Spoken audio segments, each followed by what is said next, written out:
I wanted to touch on currently. It seems like as we move forward, and it does depend on the state and where you're at and what you're planning, all this stuff, we constantly are seeing new emerging safety guidelines released every day. I wanted to ask if you've noticed or seen some of the biggest challenges for event professionals when it comes to these safety guidelines. Sure. Can be emerging safety guidelines. Well, one of the things that I think is easiest to remember with people is that a lot of people, when they say, well, this safety guideline says this safety guideline says that, what they're really talking about are restrictions. Mm-hmm. So this restriction in this geography says I can't do this. This one says I can. And a restriction is not the same as a safety guideline. So we go with the experts. And for better or worse, and I think for better, they're a great organization. I mean, the CDC really sort of needs to be the North Star in the United States. Yeah. We go with what their guidelines are. Their guidelines may be restrictive, and sometimes they're a little convoluted. They try to allow for interpretation in certain areas, but it's really the difference in the guidelines is really the difference between what you can do versus what you should do. Yeah. And so they're trying to push things to, a lot of it is personal responsibility and choice. Yeah. To allow for that. And so that is what can be difficult for us as event professionals to say, okay, well, the CDC is saying people should still wear masks in these situations. And again, the information can be very, very convoluted. It's starting to get very granular about how far away you be, if you're inside or if you're outside. So again, I know that can be difficult, but if you read their guidelines, then you get to a place like the state of Texas, which says no mask mandates. Mm-hmm. That doesn't mean you should do that. It means you can do that, if that makes sense. Yeah. And so then you start to get into, okay, so I have the freedom legally to be able to do something that science or the experts are saying, it's not the safest option. And that I liken that to, there are some states that don't have seatbelt laws. There are some states that don't have helmet laws. If you're on a motorcycle, you are allowed to do that. That's your personal choice, but it's regarding safety. We all know it's safer to wear your seatbelt and wear a helmet on a motorcycle. Not at the same time, obviously. So that's a good point. Yeah. So then you really have to get into, and I think this is something that we as marketers, we do know, which is two different identities, which is what is the brand's identity and what is your agency identity?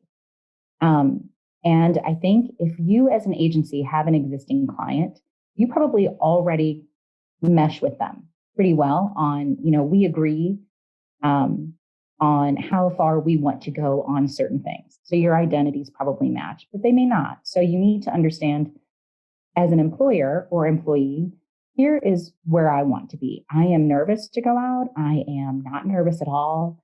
I want to be as safe as humanly possible. I want everybody around me tested. I want to stay in my room, whatever it may be. Mm-hmm. Understanding what that is as an agency and what you'll expect your employees to do. And then understand what your brand is asking to do. If you have a brand that says, hey, you know what? There's no mask mandate in Texas, and we are thrilled with that. We want to be somewhere. We want no one wearing masks of our staff. We don't want, we don't like that look. We don't think that that's the best. Yeah. Then you kind of, as an agency, have to say, well, that is a can. Is it a should? I tend to lean towards public health and the experts and go with the what you should do, what is the safest. And we, as the event ally, always lean towards the most restrictive, safest recommendations, and then talk that through with our clients and say, okay, this is the most restrictive option that, it is showing your duty of care is really taken care of, and that you have been as restrictive as possible to keep people safe. Yeah. But legally, you are allowed to do A, B, and C. And so this is how you can back out of it. But, I think that we've seen with the slowdown in events, what happened over a Yeah. year. I think we've seen that most brands, or at least really big brands, went with caution. Yeah. They will continue to do so. Yeah. Yeah. Texas is a good example. I'm from California, but I currently live in Texas. So I understand it's like two different worlds. I'm visiting home right now. And so it's different, but it's funny you bring that up because I just talked to an event planner actually, and they just hosted an event in Texas, and I didn't realize this, but he was saying that they wanted to do masks and they had it on all their promotional stuff. Okay, mask required. And whoever they talked to told them, a representative in Texas, that they cannot say required. It's, they can't make masks mandatory, I guess, now in Texas, which I would have to. I don't know. That's what he was saying. Yeah, I was like, I would that have to blows verify. my. Yeah, I'd have to verify that with some research. But Yeah, in my understanding, if you are hosting a private event, you're allowed to make it restrictive. That's what I was thinking too. Yeah, I don't understand that. So possibly it was a public event. I don't understand it, but like that would be something that they would say in Texas. Like, yeah. Yeah. And that's partially what is such a problem for all of us in the events right now is that, well, I heard this, I heard that. Yeah. And we do have to investigate every individual claim like that because it doesn't seem to be sort of this handbook of, so there's the safety stuff, but then there's also just like the legal, what can I do in that geography? I know. And that's a big bummer. Yeah. So it's really confusing, and I feel bad for everyone trying to navigate all this stuff because, like you said, everyone's saying different things, and it's absolutely definitely touchy. The safety guidelines, actually, they can get convoluted, but they do remain pretty consistent if you go with the CDC, the WHO, et cetera. They're pretty consistent. It is when you get into the legality of things, and these are not scientists. These are not medical experts making these rules. Yeah.